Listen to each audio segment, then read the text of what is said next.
Hello everyone, thanks for coming outside with me today. October 1st here in Pennsylvania marked the opening day of the archery season. I was able to harvest the doe opening morning.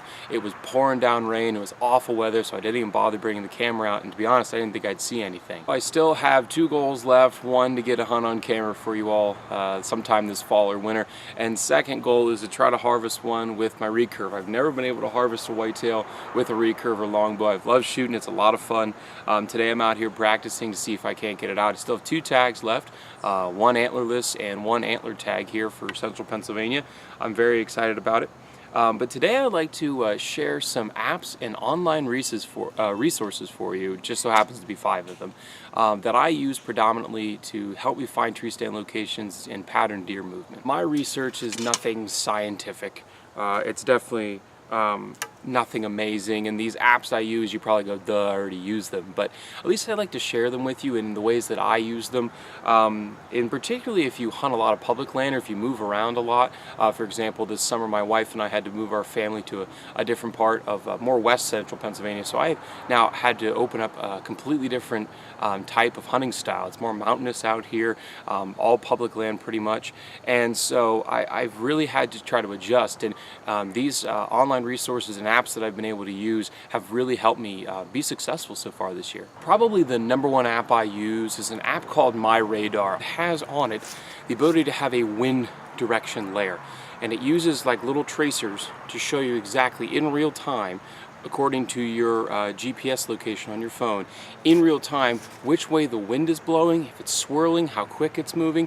It's just a phenomenal resource. And particularly if you're going to have a couple stand locations in mind for the day, and you wake up and you're getting your coffee and you check the wind and you see that it's just awful, it's shifted from the predictive movement of the night before, then you can go, I know exactly where I'm going to sit. It's not going to be this stand, it's not going to be this one. So I use that predominantly to check wind direction. It also has a good radar layer to it as well, so I can see if there's rain or thunderstorm or whatever have you coming into the future. The second app and online resource that I use is Google Maps, and of course you go, duh, everybody uses Google Maps. But not a lot of people utilize Google Drive and Google Maps. Using Google Drive along with Google Maps allows you to save a map onto your Google Drive account, which if you have a Gmail or if you create one, it's completely free for you to use. Using that Google Drive map, you can use any typical map layer that you can use in Google Maps, things like the terrain, which is the topography, satellite, or just the plain old road map. Using the different layers and different images, I can actually go in and I can try to find stand locations before I even set foot on the ground. From being able to set stand locations, I can kind of go in and observe from the different pictures and the different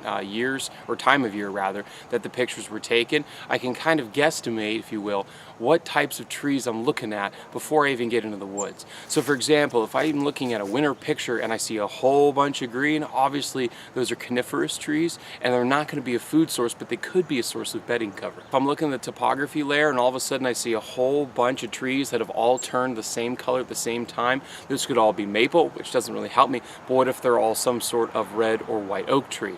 Now I have a terrain choice as well as a type of food. Using all these things, and now because I have the map saved into my own Google account, I can then add stand locations, I can drop pins, I can measure distances. One of the greatest things is if you're ever field watching and you want to know the exact distance from one end of the field to the other, you can put a stand pin location, and then there's actually a little measuring tape in Google Drive Maps, and you can measure the distance from one end of the field to your stand location in exact feet, yards, or meters. Because of this, I spend way less time actually in the woods going around the entire property trying to figure out what everything is, when I can just go into Google, look at the terrain. And if I see a topography where, you know, it's just a steep drop off, obviously I'm not going to spend my time walking up to that and looking at the whole thing or climbing up and down it. I'm just going to walk along the ridge. Do I see deer sign?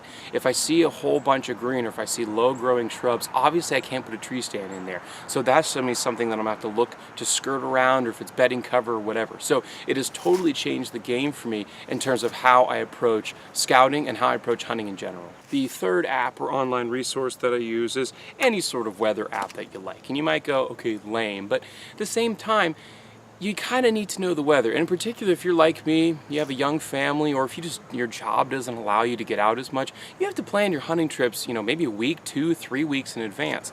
And I kind of really want to know the 10-day weather forecast. If I see that the wind is going to be awful next Saturday, or if I see that there's going to be rain in the forecast on Thursday, maybe those aren't the days where I go and try to hunt. When I started spending more time on days that matter in the woods instead of days that I just wanted to hunt or days that I had free, I started seeing a lot more deer, and I started having a lot more opportunities to harvest good, mature deer. Along with a weather app of your choice, you're going to want a moon phase app of your choice. I use the one by Universe Today. It's a great app. It allows me to see predictive moon phases for not only today, but as well as to months and months into the future. I think a lot of emphasis is put on to the moon and the moon phases and how animals are going to move, and it makes their movements really predictable. I think there's too much emphasis put on that. However, there is not enough emphasis, I think, put on the photo period of the day. Photo period refers to the amount of time we have from sunrise to sunset, basically. That starts to really change and really get smaller and smaller, and smaller deer activity really starts to pick up during the day. And of course, that kicks into things like the rut, partially, as well as also when bucks go out of velvet in that late September stage. I don't spend too much time using the phases of the moon. I'd much rather spend time with wind direction and weather, but it still is a good resource to have. And lastly is probably not even special at all. I mean, most of these haven't been special to begin with, but the fifth app that I use predominantly in scouting is my camera app on my phone, or even a video camcorder. I can't claim that I have any originality to this idea. I totally stole it from the DIY Sportsman, but it was too good of an idea not to pass along and to share. The idea is as you're walking around marking things with your GPS, or in my case my phone, because I don't really hunt out in the middle of the complete wilderness, I can mark pins or drop places, if you will, in my Google Maps and my Google Drive, and then I can take pictures of them either with my phone or take a video and talk through what I see, and then I can label the pin back into my map what that picture number was or whatever. So that when I get back to the house and I can download everything and start really looking at scouting, I can actually have some on the ground views of not only what I thought I saw, but what I'm actually now seeing with my drop pins and places on my map. It's kind of time consuming, and it really does assume that you have the time to not only go out and scout, but then go home and do a whole bunch of photo and video editing and putting it all together in your maps. I really don't have that kind of time between family and work, and maybe you do, or maybe you don't. You're kind of like me, so I don't do that kind of thing very often where I'm going out and I'm taking pictures and observing. Most of the stuff that I'm doing is I'm going in and looking at maybe a 15, 20, 30 acre track, if you will, kind of memorizing what I'm seeing, go back onto Google Maps after I've marked those pins as I'm walking, go back into my Google Maps, drop those stand locations, save them, and that's predominantly what I end up doing, and it's a really great resource, and I've been able to harvest deer for years doing those kind of strategies. There are still tons of other apps. I'm thinking of things like ScoutLook and OnX Maps, but we all know about those, and some of them aren't really as beneficial as they could be unless you pay for a small subscription to them. Those are great apps and they work really well, but I try to use things that you would naturally have on your phone anyway. I mean, most people, when you buy a phone, has Google Maps on it, probably has something in the flavor of Google Drive, probably has a radar app, the weather app, all that sort of stuff. And so I try to incorporate things that don't clutter up your phone, because a lot of us are concerned about things like that, conserving space on our phone, and using our data and our time wisely. I hope you found this video resourceful. I hope you maybe can look at the apps you've kind of put on the back page of your phone into a new light, and think of them a little bit differently. And if you have any other app suggestions, please put them for the rest of the YouTube community down in the comment section below. I'd love to add stuff to my repertoire as well. So I hope you're able to get out and enjoy the sport of archery, enjoy the sport of archery hunting if you so wish, enjoy God's beautiful creation, and we'll get to see you next time.